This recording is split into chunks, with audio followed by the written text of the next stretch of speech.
that, and I'll tell you a little bit about it. And we're going to have an expert with us on it too, and I'm sure he's going to put some emphasis and with good authority on that too. Now, our guest today is Rob Reed from the library here. Rob, good that you're with us again. Well, it's nice to be back again, Pat. What is your right title and all that? I'm a children's librarian. Children's librarian. The children's department serves basically preschoolers through around 5th, 6th grade, and then anybody interested in working with kids or living with kids, which is just about anybody. So we serve all ages, really. I believe that Saturdays are some of your busy days, aren't they? Saturdays are busy during the school year, yeah, quiet during the summer, but a lot going on. Yeah, I read about it. Well, yeah, I'm sure you're all in agreement with me that what we're going to talk about is going to be pretty important, and that our elderly people shouldn't let these good things that happen to them, that their kids would love to hear about, shouldn't let it slip by without them recording it some way or another, and a tape recording isn't a bad idea, is it? No, it's a great idea. Great way for kids to hear stories. Kids love stories, and what better way than from the grandparents. And you can tell. Rob, it's nice you're here. We're going to take a break now, and we'll be back in just a minute, and we'll get down to business. Great. Because, Dad, at this time of day, which is, of course, the best time to catch them, you still have to know where to find them. And it looks like the book was right again. So, Kelly, where'd you get this book? At the library. The best gift you'll ever give your child? A library card. A message from the American Library Association and your local library. Well, friends, we're back, and we're going to get down to business, as I said before. Now we're visiting with Rob Reed, who is with the library here and the children's program director and all that, and he's going to have some suggestions. And Rob, you all with me on this recording things as well as writing things for our old-timers? You bet. Very important, very important. And do you do much of that? I don't do much in the library, but there's certainly You've got the chance some help. to do a lot more. Right. And we do get a lot of people come in asking about it, and that's where we can help out. Is that's good. Point them in the right direction. Yeah. Rob, so that our elderly people might know what I have in mind, I'd like to tell you a little story that I've told to my grandchildren, and they were always wanting me, and when they came to my place, when I got to their place, they couldn't wait for me to tell them stories. Grandpa, when you're a little boy down on the farm, those kind of stories. And unbeknown to me later on, they recorded it. And I think without you knowing it? I think they still use it, without me knowing it, no, yeah. Well, anyhow, this little story was, it really happened to me, and that's why I think they love it. It happened to us many years ago down on the farm, and out in the farm in the snow and the cold, about 20 below zero on a January night. We had finished our dinner in the evening and pushed back from the table, dark, of course, and we heard meow, meow, meow. And we all listened, a little kitten, little kitty. And what could he be doing out in the cold? He belonged up in the barn, you see. So we listened, and he wasn't outside. And pretty soon we heard that this little meowing was coming from right under the kitchen floor in our old farm kitchen. And we couldn't figure this out. However, there was crawl space under there, but my dad thought it was all blocked up, so a cat couldn't get under. But anyhow, we decided that this kitty was down under there and crawled into the crawl space, and there was a big old well down there, about 6 feet across, about 20 feet deep. That was not used for many years, but in the old days, they kept the butter down there with a little pulley, you know, let the butter and the milk and the cream down all day in that cool bottom of that well, a dry well, and then wheel it up for a night and put it back down. Well, anyhow, my father decided that little kitty must have fell in that well when he crawled under, however he got under there. Well, my little sister, 3 years younger than me, and myself, we were nearly in tears, thinking he was going to freeze and starve. So my father said, well, he said, I got an idea. If we can roll up this linoleum in the kitchen here, in the floor is a square cut out, as he remembered it from years ago when he was a boy. And you can lift that floor cover out and look right down in that well. And so we rolled up to my mother, moved the furniture. We rolled up, and sure enough, there was this door cut out. We lifted it out, and down, way down, we held the lantern, you know, no electric light. And way down in the bottom of that well was this little black and white kitty. meowing and crying. And how were we ever going to get him out of there? So my father said, well, he said to my mother, get a kettle, a little pan with a handle on it. Warm some milk up. Put a couple slices of bread in. And he said, meantime, I know where there's a long little rope. So she did that, and of course we wondered, what he had figured out. And so he tied the rope on the handle, and he let the pan down, down, down till they hit the bottom of the well. Little kitty crying down there. And as soon as they hit the bottom, the little kitty, he sniffed a couple times and jumped into the pan, all 4 feet. And so he started licking up the milk and eating the bread, and my dad pulled the rope back up and set him up here on the floor. And we saved that poor little kitty.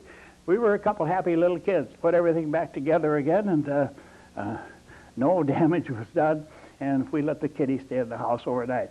But that was a little story that my kids just eat it up, listen to it. Wonderful. And after they tape recorded, unbeknown to me, my daughter told me, they go to sleep with that tape recording every night, the same stories. Oh. And of course I had a lot of them on there, but that was just one example. Oh, wonderful. I mean, now, what they have on that tape is more valuable than anything they can go to a store and buy. Well, I think so too, because it happened to their grandpa. Right. And maybe they'll keep it and show it to their kids if they listen to it. Well, now, Rob, every old-timer listening to us got some stories like that, haven't they? I think there's a whole well information out there talking about wells. Everybody's got tons of stories. Yeah. Yes, Let's get them down on the tape. Now, how can you got some suggestions, some help on how to do that? The library can help out if people don't have the equipment. The library does have like a cassette tape recorder that you can check out. It checks out for 1 week with your library card, and we do have a $3 charge with that, and that does not include a blank tape too. So you have to go out to the store and get your blank tape. Yeah. But we'll show you right here if you aren't familiar with the equipment how to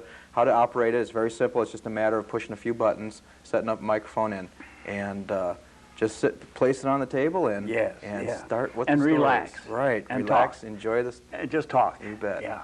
Just imagine who's going to be listening to it.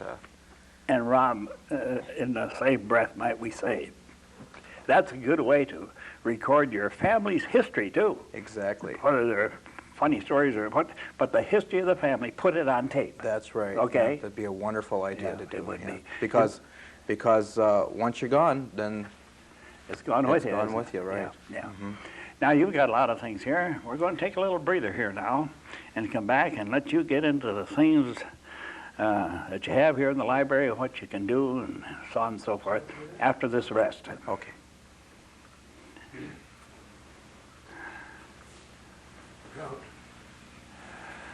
I love that story. That's great. How cold does it get? How cold was the well at then? Like well, 30, you go down 40 20 feet in the ground any place, on the hottest day, and it's pretty cool down there. It would keep. Well, friends, you heard one of my little stories that I've told to my kids, and you've got lots of them along that line and many other lines too. Now we're going to go to Rob Reed here from the library, who works with children all the time and makes their eyes bug out with stories, so to speak. And Rob, pitch in here now. You got a lot of books I see, and you tell us what story you got for us. Okay, well, before I do that, I'm going to tell the folks where they can go to find a chapter on recording your stories with the kid. This book, When I Grew Up Long Ago, talks about reading or telling stories from your personal experience to the kids, to the grandkids. It even has a chapter on recording the stories, which I know a lot of the viewers are interested in doing. We have this one in the library. It was written by Alvin Schwartz, who's a famous folklorist from around the country. A lot of good hints, very readable. Also have a book here, and both of these are in the children's room section. It's called Tell Me a Story. And it is designed for grandparents, a book for grandparents, stories for your grandchildren, and the art of telling them. Okay, and it has some hints in it, some suggestions.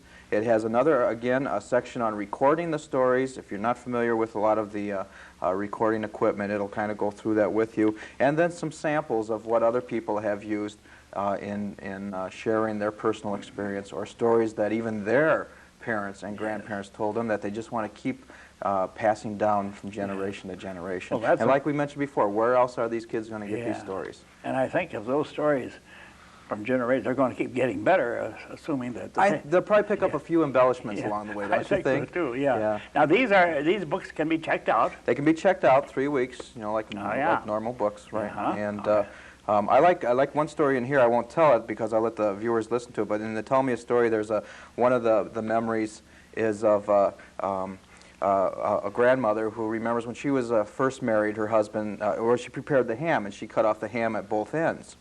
And her husband remarked on that and said, why did you cut the ham off at both ends?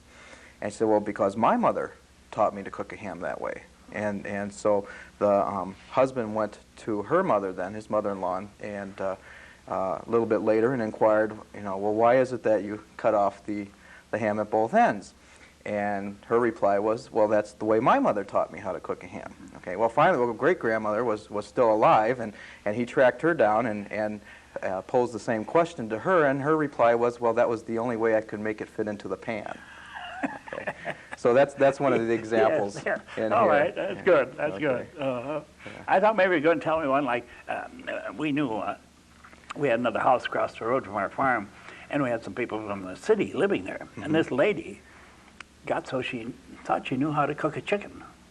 Never prepared a chicken anyhow. But to make a long story short, she served some company from the University of Madison. This chicken, roast chicken, went on the table, but it still had the crop in it. She cleaned it all up, but she forgot to take out the crop. Don't ask me what happened. I don't know. But that was true. She told us so. Oh, dear. Yeah, now, all right, these can be, all right. Okay, well, those 2 books will talk about your personal experiences. We also have an excellent book here, and this is called The Read Aloud Handbook by Jim Trelease. And this is for stories, if you just want to share a story that someone else has written. Excellent listing of stories in here, of some of the best picture books, chapter books, to read aloud with your kids and your grandkids. We also have some programs coming up this summer I'd like to mention real quick, because what we find a lot of times at the library is that the grandparents come in, and it's about the only time they come into the library sometimes, and their grandkids are staying with them for a couple weeks in the summer. And they've got these grandkids on their hand all of a sudden, so they bring them down to the library, and they can get them enrolled into our summer reading program, where the kids keep track of the books they read or have read to them, depending on their age. And they can get coupons and certificates from local merchants that way, and some gifts. And we also have several programs coming up. It's almost like there's something going on every week down at the library. We have a guest storyteller from Milwaukee, for example, and a children's theater troupe coming in. And these are wonderful ways for a lot of story sharing to go on. And while you're down here, pick up a few books that you want to check out and read to the kids at the same time. Well, that's what I was going to say. Now, like these good storybooks, they can take those. The kids are going to be with them, the grandchildren. Check them out, take them home, and read them every night. That's right. Can I read a section of one of my favorites here I'm all that ears. I think a lot of the grandparents would like? Yeah, in fact, right. I saw got the idea from this because Jim Trelease, the author of the Read Aloud Handbook, uses this one a lot in demonstrating how to read a story. And again, the important thing is that you just read it in your natural voice. Trelease uses the anecdote of you don't want to read monotone to the kids, for example. I'm reading a story right now, and I wonder why my grandkids would rather go play outside, okay? Loosen up a little bit and just be yourself. Right. And this particular story is Ira Sleeps Over. I'll just read a few pages of this one, okay? I was invited to sleep at Reggie's house. Was I happy? I had never slept at a friend's house before. But I had a problem. It began when my sister said, "Are you taking your teddy bear along?" "Taking my teddy bear along?" I said, "to my friend's house? Are you kidding? That's the silliest thing I ever heard. Of course I'm not taking my teddy bear." And then she said, "But you never slept without your teddy bear before. How will you feel sleeping without your teddy bear for the very first time?" "I'll feel fine. I'll feel great. I will probably love sleeping without my teddy bear. Just don't worry about it," I said. "Who's worried?" she said. But now she had me thinking about it. Now she really had me thinking about it. I began to wonder, suppose I won't like sleeping without my teddy bear? Suppose I just hate sleeping without my teddy bear? Should I take him? "Take him," said my mother. "Take him," said my father. "But Reggie will laugh," I said. "He'll say I'm a baby." "He won't laugh," said my mother. "He won't laugh," said my father. "He'll laugh," said my sister. I decided not to take my teddy bear. And then it goes on and on, and you have to find out whether he decides to take the teddy bear or not. And I think a lot of grandparents can empathize with that type of a fear and comfort item with the child. The kids will love it. Oh, yeah, and a lot of comedy. And so will the grandparents. And the grandparents can just milk it for all it's worth, too, you know. When we talk about kids, kids can be pretty old and still be kids, can't That's they? right, Yeah, that's right, yeah. And I think a lot of grandparents are still kids at heart, Yeah, too. no question about it, yeah. Well, you've said a number of things there that brought back and bring back memories to me of stories and things that happen. The kids all just love it. Something you said there reminded me. I used to read to my oldest son the story about Lobo the wolf. And you remember Lobo chased that rabbit. And wasn't it Lobo or the rabbit, that as he escaped, he went lipperty, lip across the prairie. And I read that story to him many times. He would get all tense when that wolf was gaining on him, and lipperty, lip. And I would prolong that lipperty, lip. And the wolf after that rabbit. Until one night he said to me, "Grandpa, there aren't that many liberties in that book." And I was surprised. And I learned afterward, you change a word. Oh, they'll catch up, and especially in a book, too. If you want to shorten it, because one of the things that you'll probably find out is they say, read it again, you know, over and over. And you start shortening up a little bit, they'll catch up. Pat, your stories are wonderful. We'll have to get you to come into the library sometime for one of our story times so that you can sit there and then be a surrogate grandfather for all the kids. I'd be glad to. We'd love to have you if they're acceptable and all that. Yeah. And I have a lot of little short ones, you know. Oh. And I notice my grandchildren, too. We all remember little old, just like Hickory Dickory Dock and that type of, just a little 2-liner, 4-liner. My kids used to like to hear me tell them that little verse. Yeah. And I used to put some of them on tape, too. And they like them. And, you know, there's a lot of variations of those, too. And those are nice little fillers, too. Sure. That's right, for fillers. Right. Well, I see, Rob, as usual, our time gets away pretty fast. And we're going to have to close this part off now. And it's great that you've been with us a couple of times during our program, and certainly for today. And again, I'd like to emphasize to the old-timers, make use of your library facilities. And Rob here. I expect your viewers to come down this summer. I hope to see them. I hope so, too, yeah. We're going to be back after a bit, and we're going to end our program today with song. How's that? I can't wait. Can you sing? I'd rather listen to this. All right. We'll be back. A raindrop splash, the first step in a destructive process that leaves mud in our roadways, streams, and water supplies. Costs are much higher for cleaning up sediment than for stopping soil erosion in the first place. Help control the splash, stop erosion. See the U.S. Department of Agriculture Soil Conservation Service.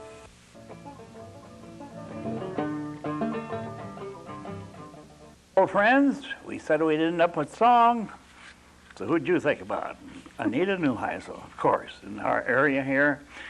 And I'm sure she can go back and sing us some good old songs, too. Well, Anita, recording songs. Now, we've been telling our old friends here, record this, record that.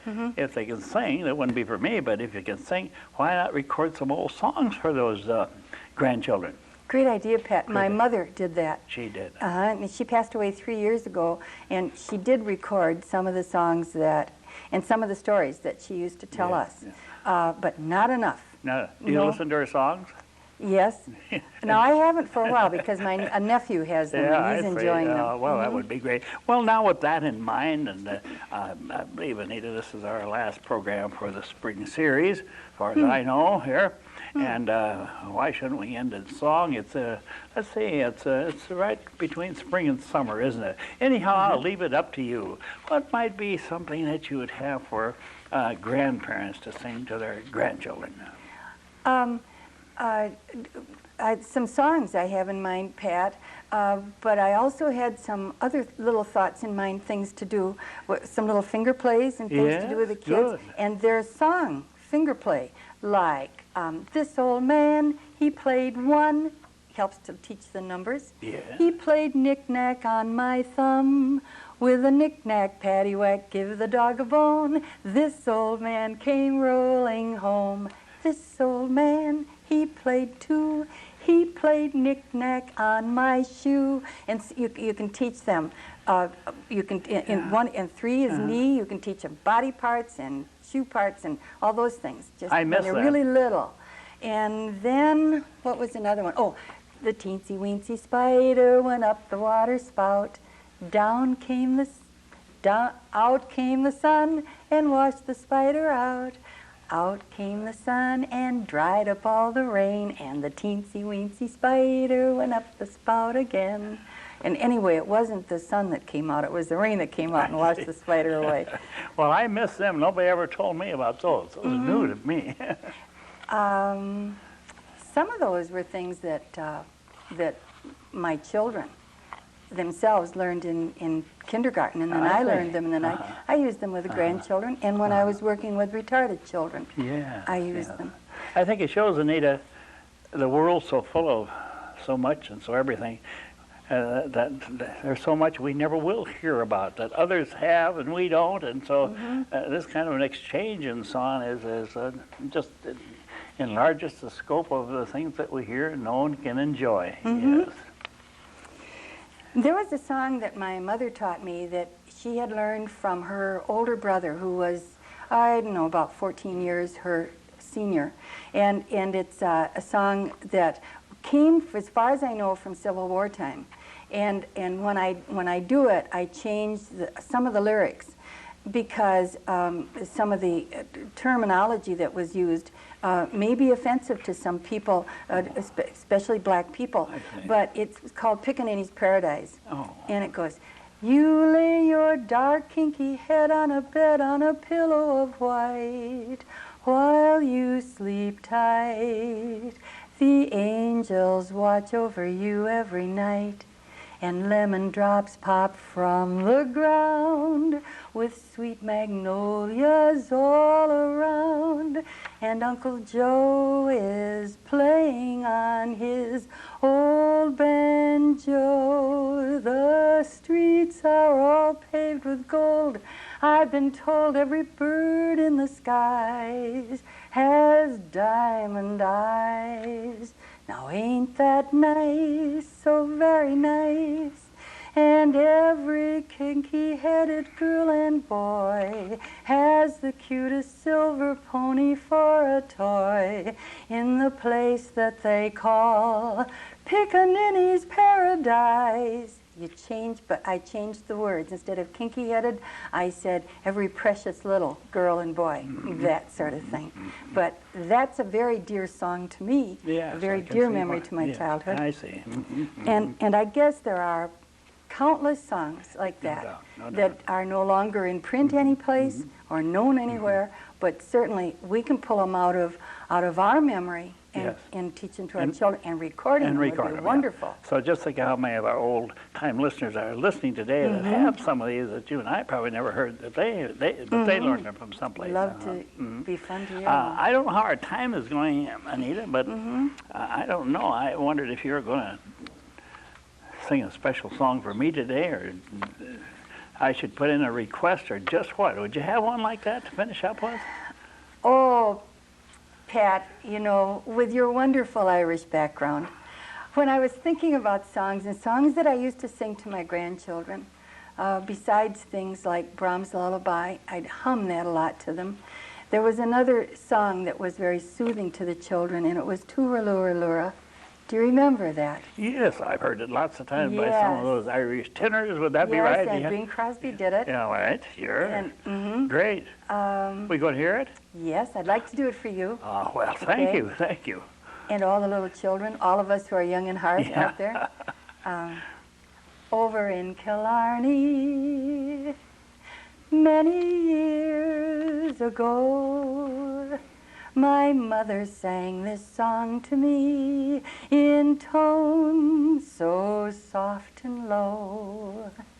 Just a simple little ditty in her dear old Irish way.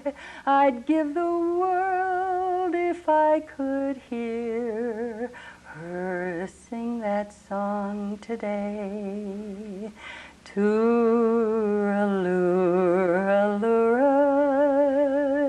tooraloo,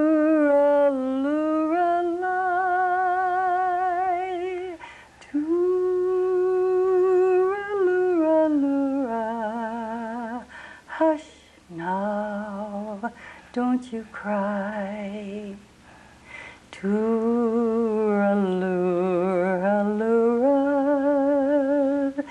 tooraloo,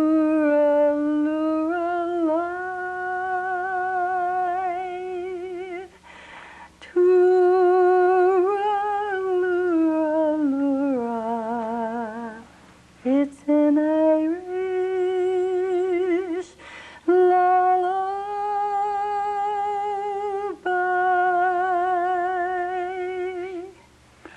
Thank you, Anita. And just for me. Just for you You know, I think... and your grandchildren and Yeah, mine. good, yeah. I think that reminds me of Dennis Day on the Jack Benny program. Didn't he used to sing Oh, it too? yes, I think he Yes, did. I think he Yes. would. He would do that. And there we yeah. go back. Yes, there we start. One thing leads to another. Yes, After you get indeed. about a certain age, you can't think of one thing about it. It keeps going back further. And isn't it great? Yeah, it sure is. Yeah. Great to Well, share it. thank you so very much. Yeah. Well, we got a minute left. You got any final little shorty here or anything you'd want to throw in? Go ahead. Well, you had a thought. Oh, I had a thought, just to tell our listeners that two old songs that I really love, and we don't have time for them. I know you can sing them beautifully, and that is Mockingbird Hill, and Listen to the Mockingbird song. Those two, and now they would be country music songs, wouldn't they? Or some of them were just popular Maybe. songs at I the guess. time. I think Maybe one so, was may yeah, have been yeah. country. But I country listen to western. country music a lot, and I always wish that they would throw some of those in, see, but they have more later ones, I guess. Anita, it's been good to have you with us, and on this series you were with us several times, and Yes, those it old was a songs I pleasure. just wonder to hear, and I hope that as a result of this that there will be some recordings made of stories Oh, yes. and old family affairs and songs too.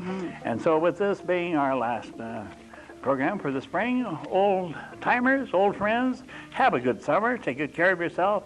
If you garden, don't work too hard. Hope you have some good eating, and from the garden, of course, and otherwise too. And of course, I was going to say some good drinking, but what made me think about that was our last week's program on the old speakeasies and all that. So forget about that. So good luck and good wishes, and thanks for being with us throughout the season. Goodbye.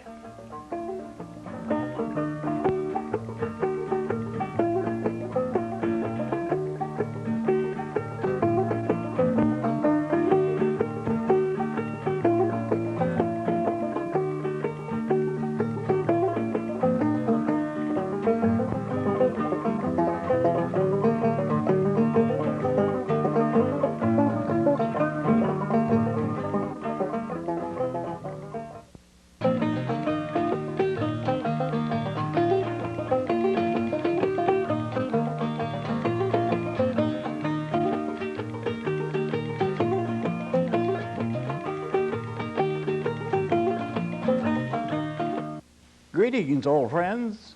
I'm back once again. Hope you are too, because we got something interesting for you again. Well, since our last visits, let's see, the thrashing got done.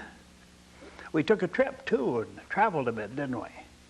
And of course, the leaves are raked, I suppose. At least a lot of them are. And we've had a lot of summer weather since we last talked. And the sorghum's made. I was thinking about that the other day, little sorghum presses and so on.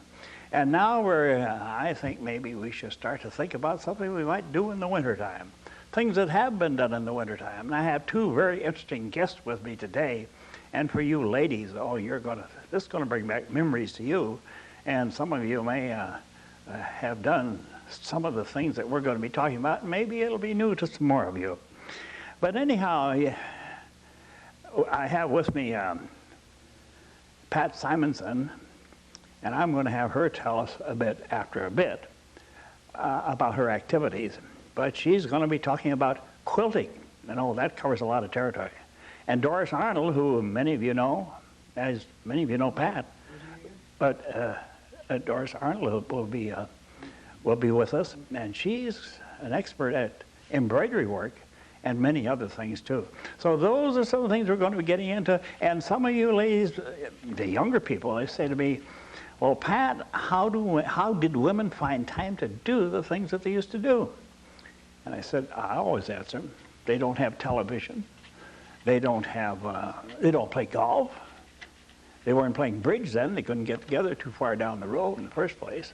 And so that crochet or whatever they were doing, tatting and so on, sat there in the basket. And every time they had 5 minutes, they picked it up and made a few stitches. And before the year was over, they had a lot done. Well, so much for that. We're going to hear a lot about it. So we're going to take a little break now, and then we'll be back and start a visit with Pat Simonson about her quilting. Come on, let's go. Grandma, can I ask you a favor? Well, sure. What is it? Do you think I could run the front seat with you? Well, I think that can be arranged. There we go. You know what, Grandma? What is it, Abby? I love you, Grandma. I love you very much, too. When you drive, show you care. It's a sound investment in you.